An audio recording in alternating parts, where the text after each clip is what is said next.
todos ellos participaron de manera importante en que este trabajo pudiera llevarse a cabo. La siguiente, por favor. Sí, se realizó un muestreo sistemático en el municipio de Chiapa de Corzo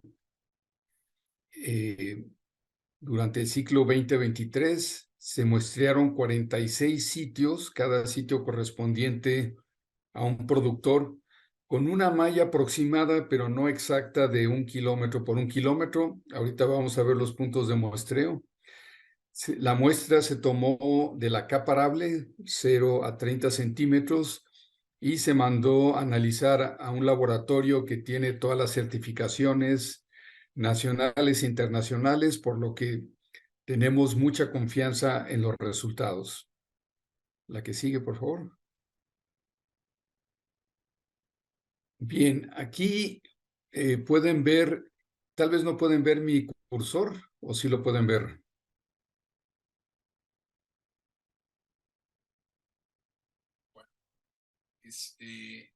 Aquí en azul está el río Santo Domingo.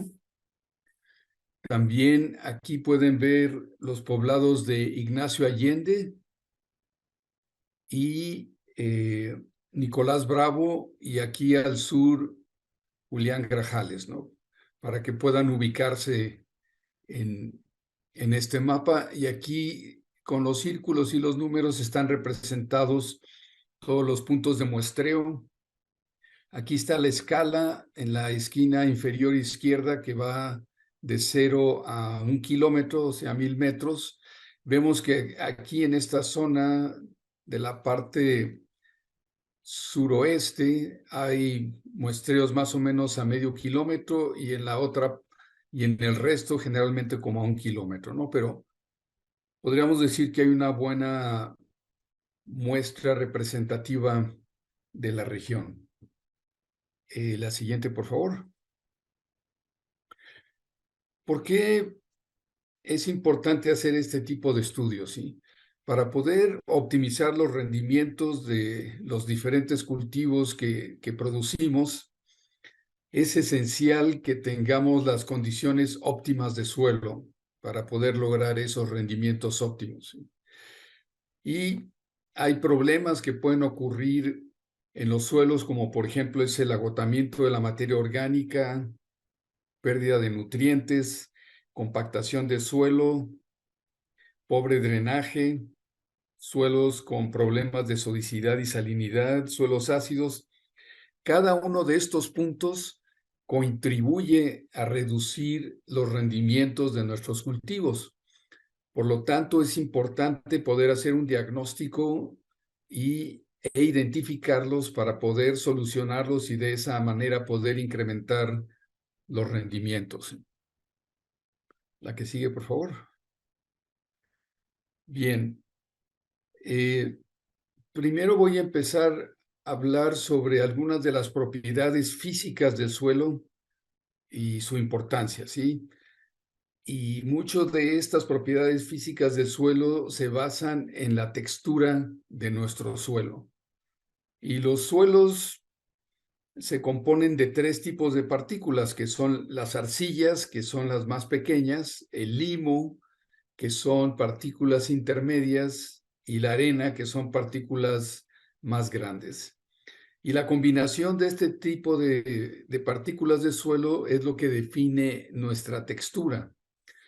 Y en el ejemplo de aquí, vemos que si tenemos 15% de limo, con 35% de arena y con 50% de arcilla, nuestro suelo se consideraría una arcilla, un suelo pesado. Y pues hay 12 diferentes tipos de texturas. Las texturas que están en el centro de este triángulo son las texturas medias, o lo que se llaman suelos francos, y esos son los suelos ideales para realizar agricultura, ¿no? Pero pues no siempre tenemos la suerte de tener esas texturas medias. La que sigue, por favor. Bien, ¿por qué es importante la textura? Porque la textura define varias propiedades importantes del suelo, y aquí las tengo enlistadas, que es la permeabilidad, que es la capacidad que tiene el suelo de dejar pasar el agua a través de su perfil, la capacidad de retención de agua, la aireación, la capacidad de retener nutrientes y el tamaño de las partículas. Y en la primera columna vemos que en suelos arenosos, y menciono específicamente suelos arenosos porque, como vamos a ver más adelante, suelos arenosos son importantes en esta región que se estudió. Tienen alta permeabilidad, tienen poca capacidad de almacenar agua, tienen buena aireación, pero poca capacidad de almacenar y de retener nutrientes, ¿sí? Y si nos vamos al suelo franco, que era lo que decíamos una textura media, que es la ideal, pues tiene todas las condiciones ideales para estas diferentes propiedades del suelo. La que sigue, por favor. Bien, y aquí hay una gráfica que muestra la línea punteada superior, se llama capacidad de campo, y la línea punteada inferior se llama punto de marchitez permanente. Y lo que tenemos entre estos dos puntos es la cantidad de agua disponible para la planta. Si vemos en los suelos arenosos, el área gris es muy pequeña, y esta área gris representa la cantidad de agua que puede almacenar el suelo. Entonces, uno de los problemas de las arenas es que almacenan poca agua, en contraste con un suelo franco o una arcilla, que tienen una capacidad mucho mayor de retener humedad. La que sigue, por favor. Y otro punto importante, estas columnas de color café representan las partículas del suelo, y estas partículas del suelo tienen cargas negativas, y los diferentes cationes del suelo, como es el calcio, el magnesio, el potasio, el sodio, tienen carga positiva. Entonces, negativo con positivo se atraen como un imán, ¿sí? Pero hay otros nutrientes, como serían los nitratos, como serían los sulfatos, como sería el boro, que tienen carga negativa, y esos no se adhieren a las partículas del suelo, y es muy fácil perderlos del suelo. Y otro punto importante aquí es que del lado izquierdo vemos estas arcillas con muchas cargas negativas, pero en contraste en los suelos arenosos, que es lo que tenemos aquí a mano derecha o con la letra B,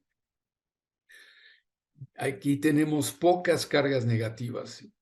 Entonces, por eso los suelos arenosos tienen una baja capacidad de almacenar nutrientes, porque tienen pocas cargas negativas, y eso hace que el manejo de los suelos arenosos sea complicado, porque no podemos poner muchos nutrientes porque no hay dónde guardarlos, y tenemos que estar constantemente dando cierto tipo de nutrientes, los que tienen carga negativa.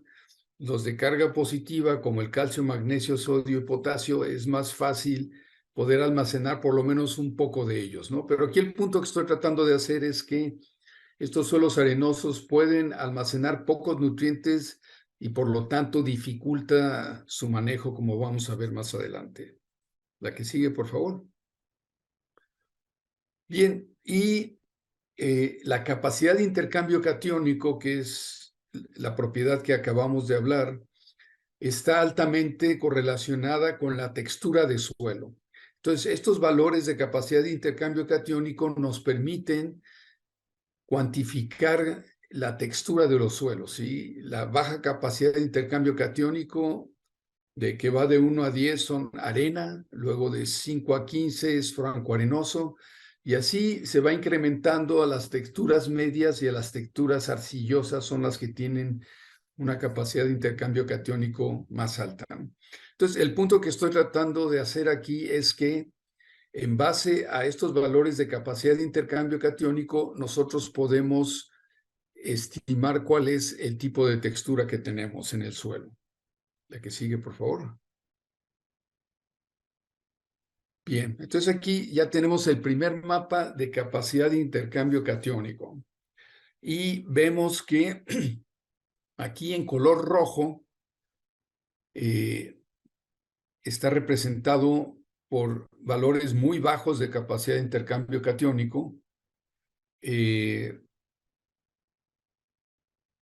lo cual quiere decir que esta parte que está de color rojo son suelos arenosos y la que sigue del rojo siguen siendo de tipo arenoso, pero un poco menos. Los amarillos también siguen siendo arenoso. Y hasta el verde claro, estos ya son los de textura media, y los que están de color verde oscuro son suelos arcillosos. Y lo que vemos es que una proporción muy importante de los suelos, un 61%, son arenosos, solo un 22% tiene esa textura media que decíamos que es la ideal, y un 17% se consideran arcillosos. Y vemos que hay un gradiente aquí del color rojo al cafecito y al amarillo. Esta parte roja es la más arenosa de todas. Y como veíamos, el problema de los suelos arenosos son dos principalmente, que poca retención de humedad y poca retención de nutrientes. La que sigue, por favor. Bien, ahora vamos a hablar de otra propiedad de los suelos que se llama la conductividad hidráulica. Y la conductividad hidráulica es una propiedad del suelo que está relacionada con la capacidad de dejar pasar el agua a través de su perfil. Y como vemos aquí en el diagrama, un suelo arenoso permite el paso del agua sin problema, mientras que los de textura arcillosa muchas veces tienden a sellarse en la superficie, se satura, y eso impide muchas veces un buen movimiento del agua a través del suelo. Y la conductividad hidráulica también nos puede dar una aproximación de si tenemos problemas de compactación en el suelo o no, ¿sí? Sobre todo, pues, en los de textura arcillosa, que es donde tiende a haber más ese problema. Entonces, la que sigue, por favor. Entonces, vemos que la conductividad hidráulica casi en un 60% no hay problema, ¿sí?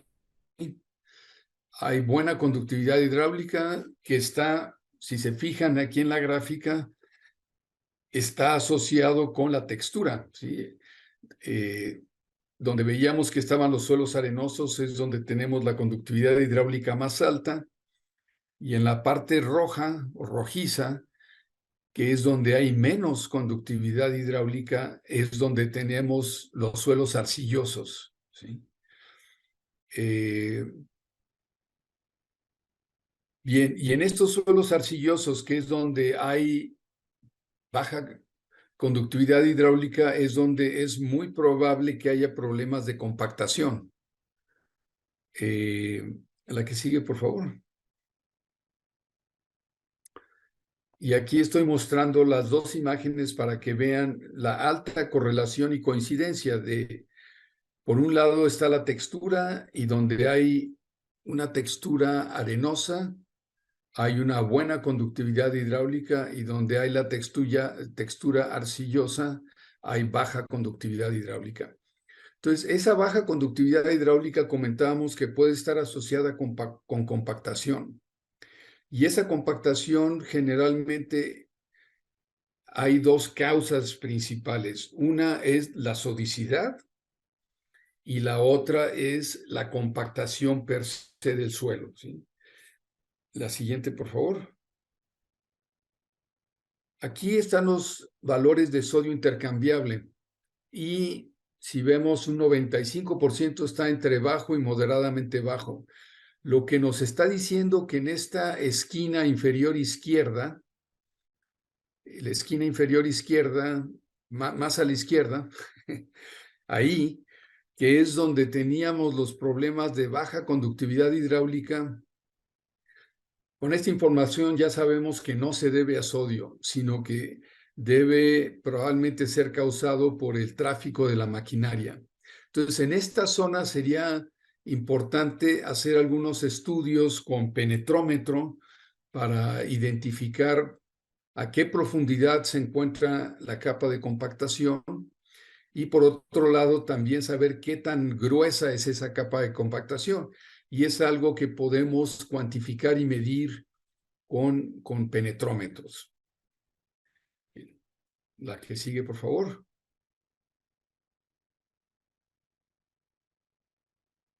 Materia orgánica. La materia orgánica tiende a ser el mejor indicador de la fertilidad de un suelo. Y aquí, desgraciadamente, pues tenemos que el 70% de los suelos son bajos en materia orgánica. Y también coincide mucho, esta zona que está en rojo, coincide mucho con los suelos arenosos.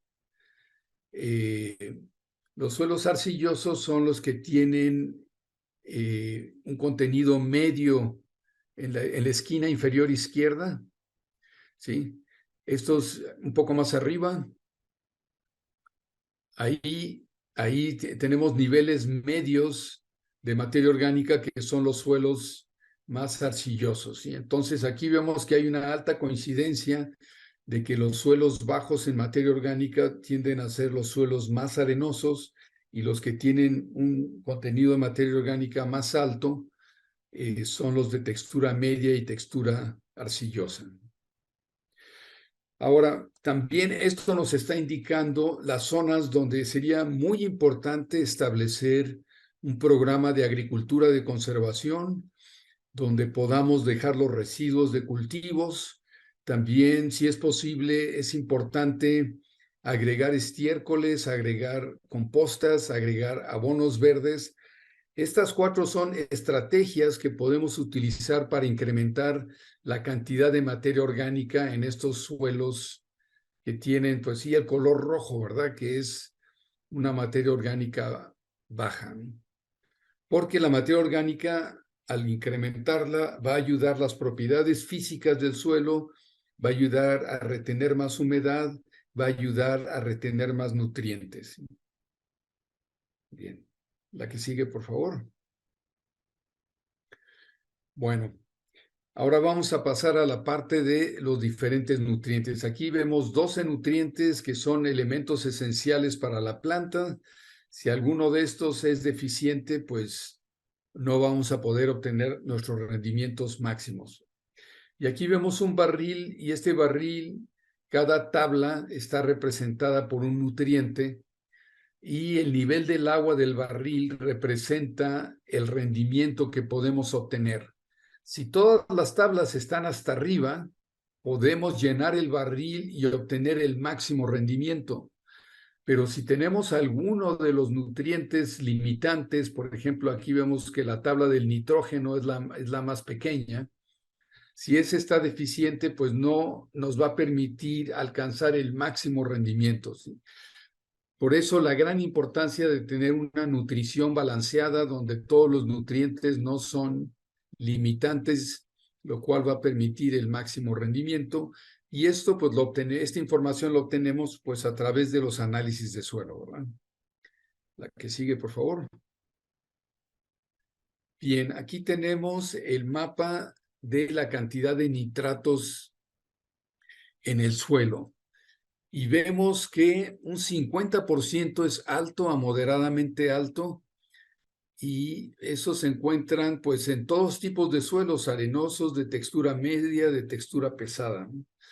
Y honestamente, esto me llamó mucho la atención porque los nitratos tienen carga negativa, o sea que no se pueden almacenar en las arcillas del suelo. Y pues realmente es sorprendente que haya esos niveles tan altos de nitratos. Y desde mi perspectiva, hay 2 posibles explicaciones, tal vez ustedes tengan otras, ¿verdad?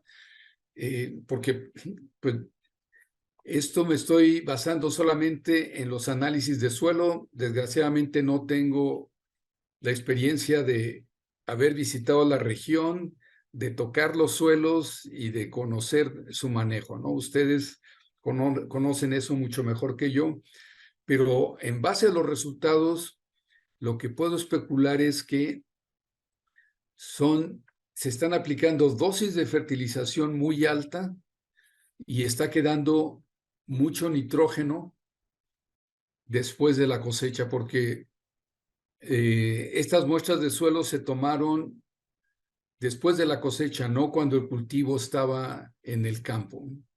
Entonces está quedando mucho nitrógeno residual que no absorbió el cultivo. Y nuevamente hay dos posibles explicaciones desde mi perspectiva. Una, que las dosis de fertilización de nitrógeno son altas y queda mucho nitrógeno residual, o que hay cultivos anteriores en la rotación donde se aplican niveles de nitrógeno muy altos también en los otros cultivos y por eso quedan estos niveles de nitratos altos, ¿no? Ahora, el hecho de que haya tantos nitratos y el hecho de que la mayor parte de los suelos sean arenosos, sugiere que probablemente hay mucha lixiviación de esos nitratos al acuífero y sería muy interesante tomar muestras de agua del acuífero ahí porque es muy probable que tenga niveles altos de nitrógeno. Y si el agua de riego tiene niveles altos de nitrógeno, ese es nitrógeno que ustedes pueden dejar de aplicar porque ya lo están aplicando con el agua, ¿no? Entonces sería interesante obtener unas muestras de agua para checar cómo están los niveles de nitrógeno ahí. Por otro Doctor, lado, sí. si alguien tiene un pozo, digamos que si de repente hace análisis de suelo, de agua, perdón, y se identifica que hay altos niveles de nitrato en el agua, si alguien tuviera un pozo para tomar agua potable allí y lo está utilizando para consumo, ¿tiene un riesgo para la salud de esa parte? Sí, sí, tiene un riesgo para la salud, niveles altos de nitratos. Los que están en mayor riesgo son los bebés de 6 meses o menos. Si, por ejemplo, le preparan un biberón a un bebé con ese tipo de agua, los nitratos, cuando los toma el bebé, antes de los 6 años, no puede desdoblar los nitratos y esos pasan al torrente sanguíneo y bloquean la hemoglobina, que es la que lleva el oxígeno dentro de la sangre. Entonces los bebés empiezan a ponerse de color azul porque no pueden mover el oxígeno dentro de su cuerpo. Pero en los adultos también hay otros problemas de salud asociados con el alto consumo de nitratos. Entonces, hacer el análisis de agua pues ayudaría no solo a la parte agronómica, sino también a la parte de la salud de las personas.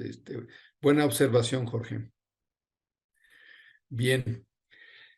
Entonces, el hecho en cuestión del nitrógeno y de que el 60% de los suelos son arenosos, nos pone una alerta aquí en el manejo de nitrógeno. Hay que evitar el utilizar fuentes que tengan nitratos, porque como hablamos, los nitratos tienen carga negativa, no se van a poder adherir a las partículas del suelo y se van a lavar con el movimiento del agua. Y como sabemos, estos suelos arenosos tienen buena conductividad hidráulica, entonces el agua se va a mover muy fácil a través del perfil del suelo, se van a lixiviar y los vamos a perder. Entonces, en estos suelos hay que evitar al 100% el uso de, por ejemplo, fosfonitratos o, o cualquier fuente de nitrógeno que tenga nitratos, ¿sí? Por otro lado, está la urea como otra fuente de nitrógeno y desgraciadamente la urea también es muy soluble. ¿Sí? La planta no puede absorber urea, ¿verdad? La urea tiene que convertirse primero en amonio y después en nitrato. Pero la urea per se, cuando la aplicamos en el suelo, es muy soluble en agua. Y en un suelo arenoso, si aplicamos urea, podemos perder cantidades muy importantes de esa urea que se lixivia y que se va a profundidades donde las raíces ya no lo pueden absorber. Entonces, en este tipo de suelos arenosos, la mejor fuente de nitrógeno es el sulfato de amonio. El sulfato de amonio tiene el nitrógeno como amonio, como con carga positiva, y ese se va a adherir a las partículas del suelo y no se va a perder como se pierden los nitratos, ¿sí? Eventualmente el amonio se va a convertir en nitratos, ¿sí? A través de los procesos y microorganismos del suelo, pero por lo menos va a estar un periodo de tiempo como amonio adherido al suelo que no se va a perder, donde la planta lo puede absorber, ¿no? Entonces, en este tipo de suelos arenosos, muy importante enfocarnos en evitar nitratos y urea, ¿sí? Y enfocarnos más a utilizar el sulfato de amonio, por ejemplo, ¿no? Y como vamos a ver más adelante, estos suelos también presentan algo de deficiencia de azufre, y el sulfato de amonio nos provee no solo de nitrógeno, sino también de azufre. Entonces podemos aprovechar, ¿verdad?, que esta fuente de nitrógeno no se va a perder de igual manera como se pierden los nitratos y la urea, y además nos está dando azufre. Pero es algo que podemos seguir comentando o después de la presentación. La que sigue, por favor. Bueno, y además en este tipo de suelos es muy importante las aplicaciones divididas, porque como estos suelos no pueden almacenar muchos nutrientes, eh, es muy importante y se pueden perder muy fácilmente los nitratos y los sulfatos también, porque los sulfatos, que es la forma en que la planta absorbe el azufre, también tienen carga negativa. Entonces, dentro de lo que es manejo de nitrógeno, hay que evitar nitratos, hay que evitar urea, y muy importante hacer aplicaciones divididas del nitrógeno. Bien, la que sigue, por favor. Bien, aquí tenemos el mapa para fósforo, ¿sí? Lo bueno del fósforo es que ese es un nutriente que no es muy soluble y por lo tanto no se pierde como se pierde el nitrógeno, ¿no? Inclusive en los suelos arenosos, a menos que se pongan cantidades sumamente excesivas. Pero vemos aquí dos ventajas, ¿no? Primero, que el 62% de las muestras, que son las partes de color verde, verde oscuro, tiene niveles de alto a moderadamente alto. Y solamente una tercera parte, esta parte roja en el centro, es donde se encuentran las deficiencias de fósforo principalmente, ¿no? Y lo que hemos hecho en otras regiones donde hemos identificado que hay partes muy altas en fósforo y partes muy bajas en fósforo, aquí la recomendación sería hacer dos mezclas, una baja en fósforo para las zonas que tienen altos niveles de fósforo en el suelo, y otra con fósforo para las zonas que están bajas en el contenido de fósforo. Ahora, sería muy interesante ponernos a estudiar y tratar de entender por qué en estas zonas son los niveles bajos de fósforo, ¿no? ¿Qué hay de diferente ahí que en las otras zonas donde están los niveles altos de fósforo, ¿no? Tal vez tenga que ver con la rotación de cultivos que existe ahí en comparación con las otras zonas, pero hay algo diferente aquí con respecto a las otras zonas, ¿no? Bien, la que sigue, por favor. Bueno, este es un libro que publicamos varios varios colegas. Se llama Cómo crece y se nutre una planta de maíz, y dentro de ese libro tenemos unas tablitas para derivar recomendaciones en base al análisis de suelo, como la siguiente. La siguiente, por favor. Y por ejemplo, aquí tenemos la tabla para fósforo, y vemos que si el análisis de suelo nos marca que los niveles son bajos a moderadamente bajos, o sea, entre 4 y 20 partes por millón, entonces hay que aplicar entre 20 a 30 kilogramos de P2O5, que es como viene el fósforo aquí en los fertilizantes en México. Pero esto sería para la zona que está baja, no para toda la zona, ¿verdad? Si nos regresamos hacia atrás donde estaba el mapa de fósforo, esta sería la recomendación para la zona roja nada más. La zona verde, como vamos a ver en la siguiente, por favor, y la siguiente. En la zona verde, los niveles de fósforo son tan altos que para un rendimiento de 5 toneladas, que por lo que entiendo es más o menos los rendimientos que obtienen en esa zona, hay tanto fósforo que no es necesario aplicar fósforo. Entonces, por eso la ventaja aquí de producir dos mezclas, una donde pues el agricultor se puede ahorrar una parte interesante de dinero porque tiene mucho fósforo en su suelo y pues no necesita aplicar nada. Sé que muchas veces cuando le decimos a los agricultores que no apliquen nada de cierto nutriente, pues se empiezan a poner un poco nerviosos, ¿no? Pero tal vez podríamos poner una cantidad baja solo para que estén más tranquilos, ¿no? Pero el análisis de suelo nos dice que esas zonas verdes básicamente tienen mucho nitrógeno almacenado, perdón, mucho fósforo almacenado, y que no sería necesario aplicarlo. La que sigue, por favor. Potasio. Aquí 83% de las muestras son deficientes en potasio. Y parece también estar relacionado con la textura, ¿sí? Que los suelos más arenosos son los que tienen los niveles de potasio más bajo, y pues lo cual tendría sentido porque el potasio tiene solamente una carga positiva, en contraste con el calcio y el magnesio, que tienen dos cargas positivas.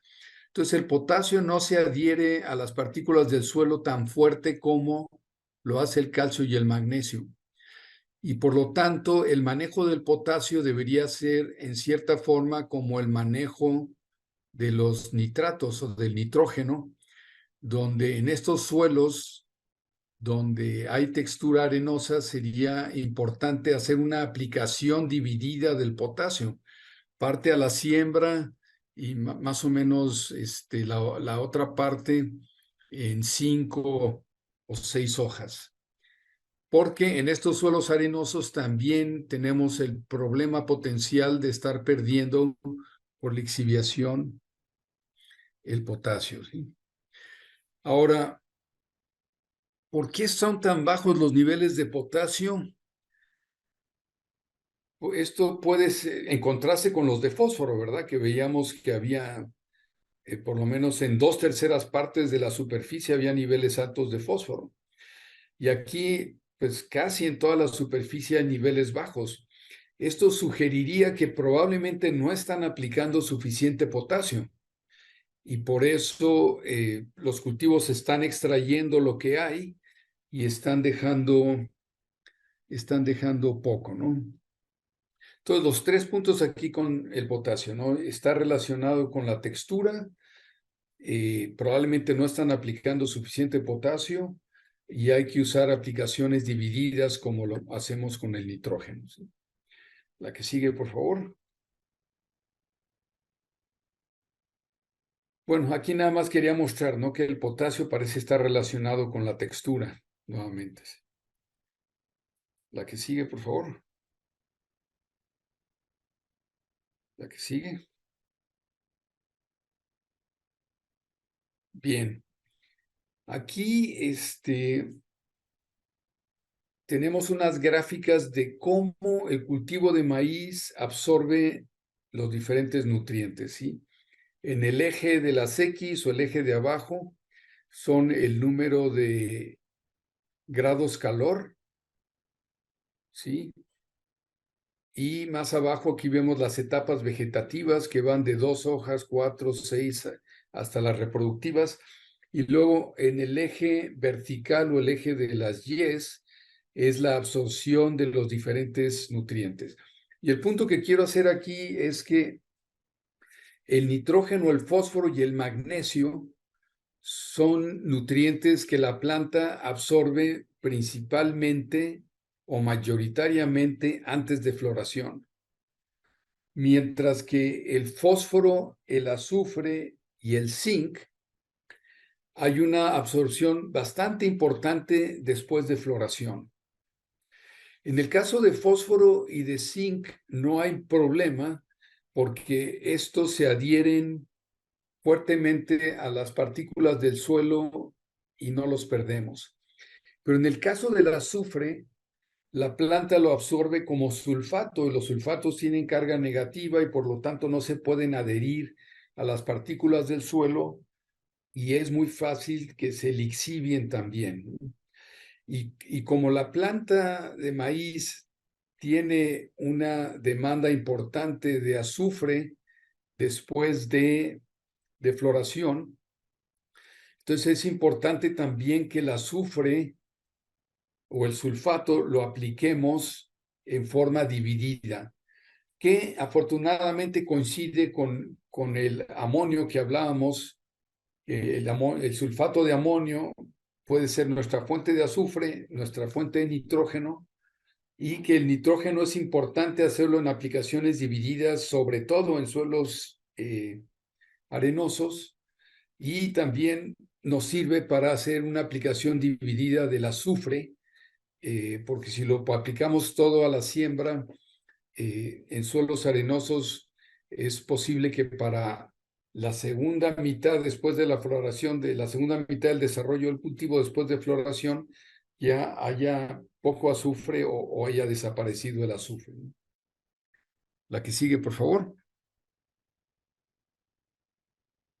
Bueno, y regresando al potasio, pues aquí vemos que la recomendación es 50 kilogramos de potasio en estos suelos, porque los niveles son muy bajos, ¿sí?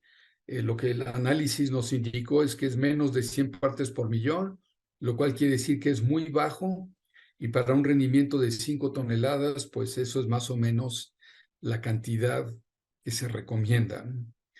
Y como mencioné anteriormente, el hecho de que no haya potasio almacenado en el suelo probablemente también sea un indicador de que estén aplicando niveles bajos de potasio. La que sigue, por favor.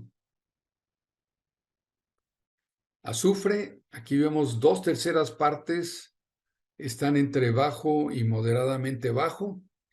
Ya hablamos un poco sobre esto, ¿verdad? De que el azufre se absorbe como sulfato, tiene carga negativa, no se puede almacenar en el suelo. Y si lo aplicamos junto con el amonio, aplicando sulfato de amonio y haciéndolo en aplicaciones divididas, nos va a ayudar a corregir estas deficiencias de azufre, ¿verdad? Bien, la que sigue, por favor. Y aquí está, de acuerdo a las tablitas del libro que les mencioné, esto sería lo que se recomendaría para un maíz de 5 toneladas con el nivel de azufre que tienen estos suelos. La que sigue, por favor. Calcio. Aquí, pues vemos que en la parte más arenosa coincide con los niveles más bajos de calcio, ¿verdad? Casi es una copia de lo que es la textura del suelo, de la capacidad de intercambio catiónico. Entonces, hay problemas de calcio en un 40% del suelo y en un 60% no se consideraría problema, pero en un 40% sí, que serían las zonas rojas que vemos aquí en el mapa. La que sigue, por favor. Magnesio. Aquí tenemos más o menos una tercera parte de los suelos, nuevamente los que están de color rojo, que son los que tienen los niveles más bajos de magnesio. Y bueno, lo que estamos viendo es que en estos suelos arenosos es muy difícil almacenar nutrientes por sus propiedades de capacidad de intercambio catiónico y por lo tanto estamos viendo que todos estos cationes, ¿verdad? El potasio, el calcio, el magnesio se encuentran en niveles bajos, ¿no? Pero el que sí es el problema más serio es potasio, porque veíamos que era el 80% de las muestras que estaban bajas. Luego el calcio más o menos un 40% y aquí más o menos un 34%. No tanto problema como el potasio. La que sigue, por favor. Y pues las recomendaciones de magnesio, dependiendo de si se aplican al boleo, que aquí aparece como broadcast, o dentro de la hilera, que aquí viene como in-row. Pero en este caso, yo creo que la recomendación sería más o menos 11 kilos de magnesio, que sería recomendable aplicar. La que sigue.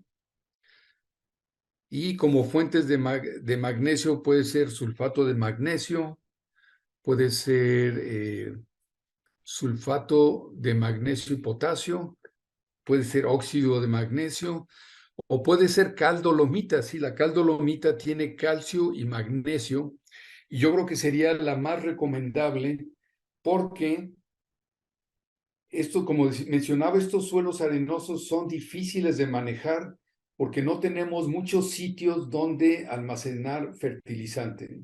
Y si lo saturamos con uno, pues no vamos a tener espacio para guardar y almacenar los otros, ¿no? Entonces, en este tipo de suelos arenosos es muy, muy importante aplicar los nutrientes de una forma muy balanceada para evitar saturar los sitios de intercambio, con, por ejemplo, con potasio, ¿no? Porque ya no nos va a dar espacio para guardar magnesio y calcio, ¿no? Entonces, estos suelos son algo complicados de manejar, ¿no? Y al aplicar la caldolomita, estamos aplicando tanto calcio como magnesio, mientras que si aplicamos solamente alguna de las otras fuentes donde solo estamos aplicando magnesio y ya no aplicamos calcio, pues podemos crear una deficiencia de calcio más importante. La que sigue, por favor. Carbonatos, pues afortunadamente los niveles son bajos. Los carbonatos no son muy deseables porque ellos interfieren sobre todo mucho con la absorción de micronutrientes. Se forman compuestos insolubles y que se precipitan con los micronutrientes y los hacen menos disponibles. Pero afortunadamente no tenemos niveles muy altos de carbonatos en esta región.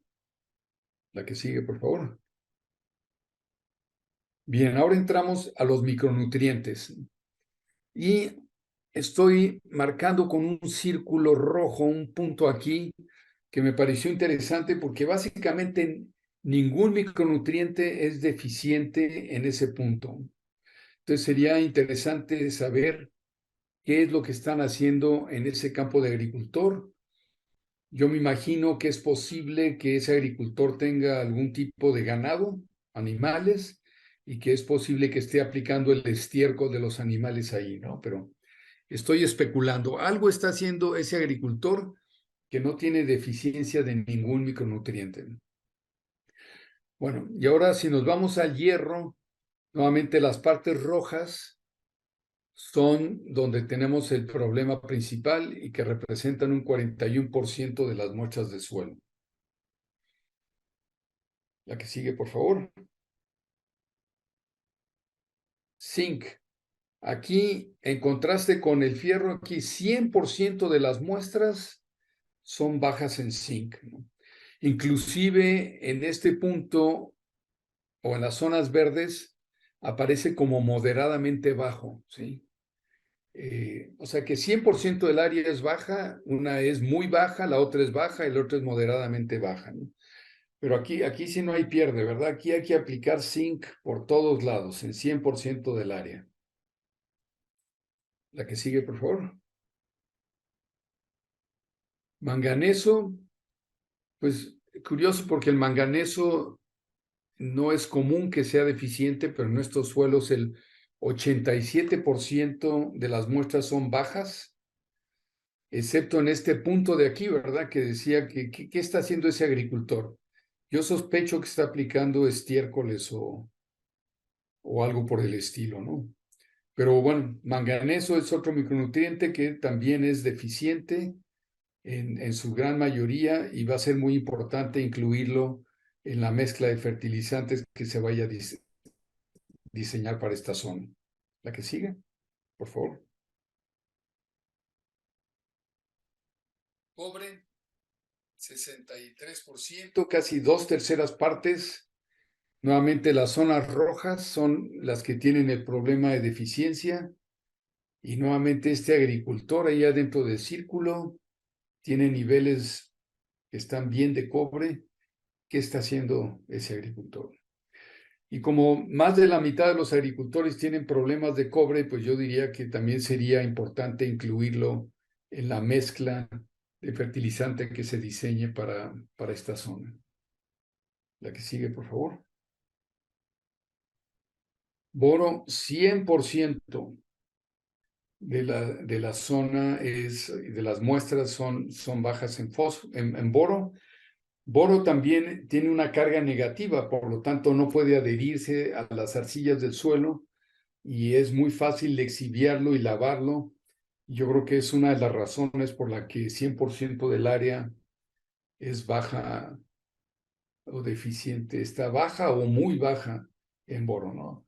Entonces, otro elemento que va a ser esencial para preparar en la mezcla, ¿no? Como verán, hay muchos nutrientes que son deficientes porque esos, sobre todo en esa parte arenosa, es casi como si estuvieran tratando de producir cultivos en hidroponía, ¿verdad? Porque esas arenas pueden retener muy pocos nutrientes, entonces se pierden muy fácilmente y hay que estárselos agregando al suelo. La que sigue, por favor. Bien, la conductividad eléctrica, que es lo que utilizamos para ver si hay problemas de salinidad en los suelos, y en ninguna parte de la zona de estudio encontramos problemas de salinidad.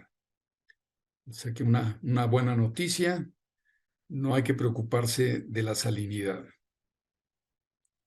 La que sigue. Bien, y regresando a los micronutrientes, aquí está, ¿no? Boro 100% de las muestras deficientes, zinc 100%, manganeso 87% y cobre 63%, ¿no? Nuevamente, todos estos micronutrientes deberían ser parte de la mezcla que se diseñe para estas parcelas de agricultores. La que sigue. pH es entre alcalino a moderadamente alcalino. Afortunadamente no muy alcalino, entonces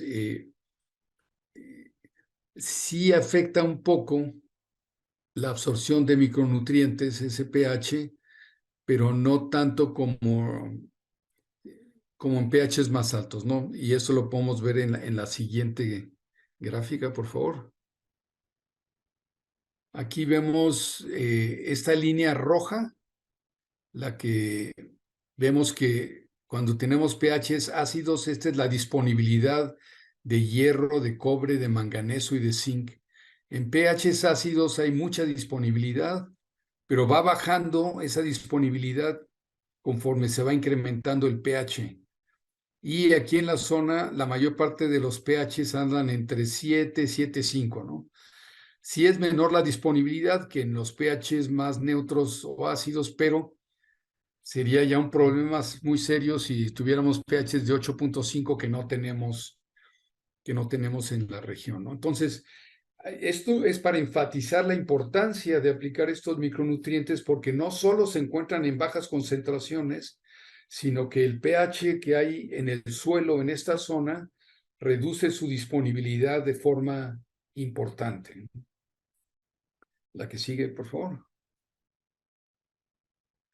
Bien, entonces, como mencionaba anteriormente, creo que valdría la pena considerar desarrollar dos mezclas, una para los suelos bajos en fósforo, donde estaríamos aplicando más o menos 25 kilogramos de P2O5, 50 de potasio, 2 de cobre, 5 de zinc, 1.5 de boro, 2 de manganeso, 15 de azufre. Aquí el calcio y el magnesio, aquí en lugar de 3 debería decir 11, ¿no? Pero aquí comentaba que calcio y magnesio, una posible solución sería la cal dolomítica, donde estamos aplicando tanto calcio como magnesio.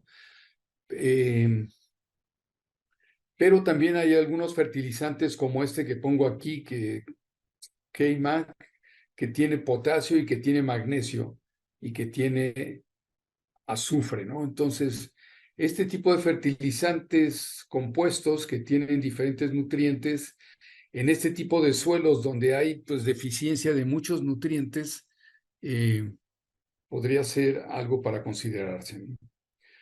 Y como mencionamos anteriormente, el nitrógeno hay que hacerlo en aplicaciones divididas, el potasio también y el boro también, ¿sí? Porque pues el boro tiene carga negativa y hablamos que también los sulfatos, el azufre. Pero si estamos aplicando el nitrógeno como sulfato de amonio, ahí ya estamos aprovechando para hacer la aplicación dividida tanto de nitrógeno como de sulfatos. La que sigue, por favor.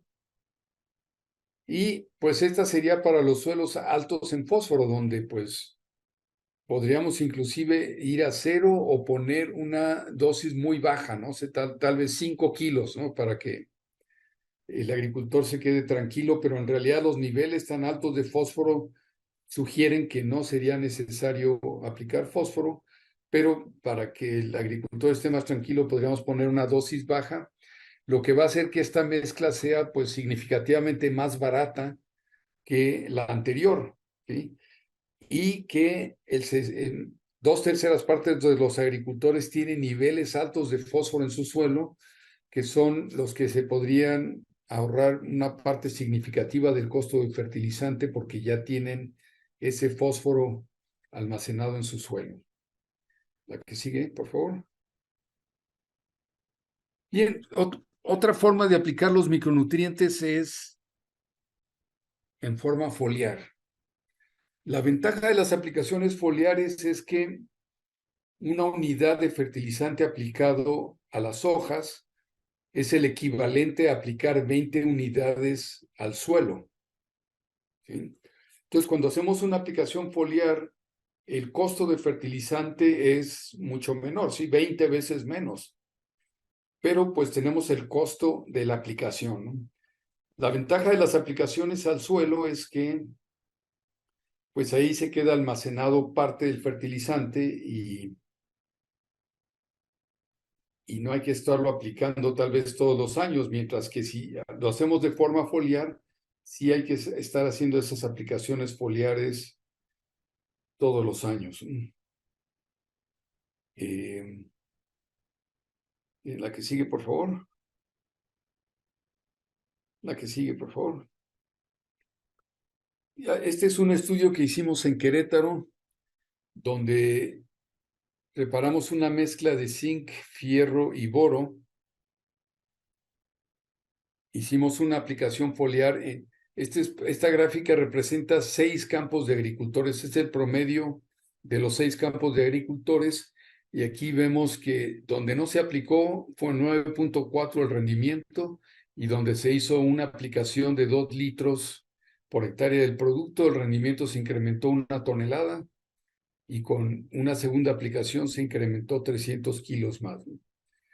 Y aquí hicimos exactamente el mismo tipo de análisis que hicimos en Chiapas, lo cual lo estoy usando como un indicador de que los análisis de suelo sí nos están dando información verídica de estas deficiencias, porque aquí nos dijo que estos estaban deficientes, los aplicamos y se incrementó el rendimiento. Ahora, una cosa interesante en este estudio fue que los agricultores todos hacían aplicaciones foliares y utilizaban diferentes productos. Pero cuando comparamos el tratamiento de las aplicaciones foliares del agricultor contra el testigo de no aplicar, el rendimiento fue igual. Esto quiere decir que la calidad de los productos foliares que estaban utilizando los agricultores era muy mala al punto de que no había respuesta a rendimiento. Entonces, esto nos dice que hay muchos productos en el mercado de mala calidad. Por lo tanto, si vamos a hacer aplicaciones foliares de micronutrientes, es muy importante enfocarnos en las empresas que tienen una buena reputación y que sabemos que tienen productos de buena calidad. La que sigue, por favor. Otra posibilidad para corregir los problemas de micronutrientes es tratamiento a la semilla. Y aquí vemos la semilla de color blanco y esa capa de color amarillo representaría el tratamiento con los micronutrientes que se daría antes de la siembra, ¿verdad? Para entonces ya sembrar la semilla con su tratamiento de los micronutrientes. Y esta sería una alternativa a las aplicaciones foliares o a incluir estos micronutrientes en la mezcla que se vaya a generar para la región. La que sigue, por favor. Y nosotros evaluamos con nuestros colegas que están en el POP Bajío. Ellos establecieron este experimento en maíz, donde la gráfica azul representa semillas de maíz con el tratamiento, la anaranjada sin tratamiento, y vemos que hay un incremento en el rendimiento de 1 tonelada a 1,5 toneladas más o menos, al corregir estas deficiencias de micronutrientes. En este estudio utilizamos un producto que se llama Crop Mix, que fue tratamiento a la semilla. La que sigue, por favor. Este producto tiene zinc, tiene manganeso, tiene fierro, tiene cobre, tiene boro.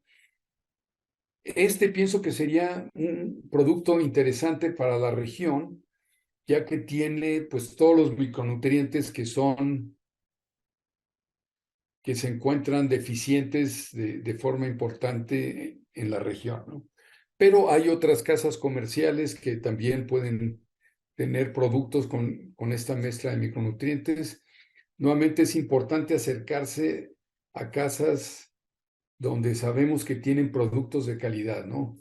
Si alguien viene a ofrecernos ahí un producto totalmente desconocido, yo creo que vale la pena sacarle la vuelta a ese tipo de productos. Probablemente van a ser más baratos.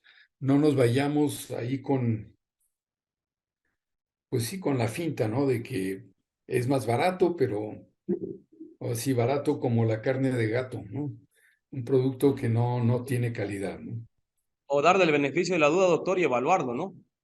O darle el beneficio de la duda, exactamente. De acuerdo, sí. La que sigue, por favor.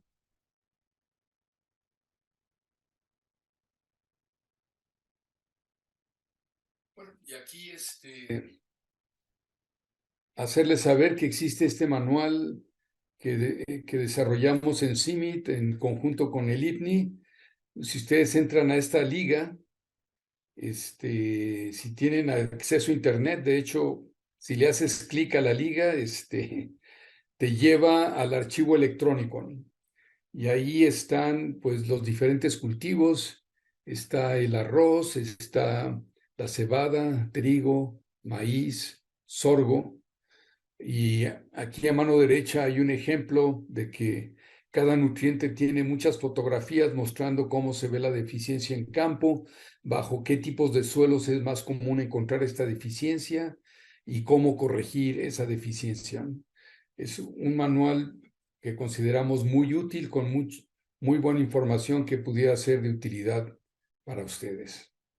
La que sigue. Bueno, con eso termino mi presentación y podemos empezar la sesión de preguntas y respuestas.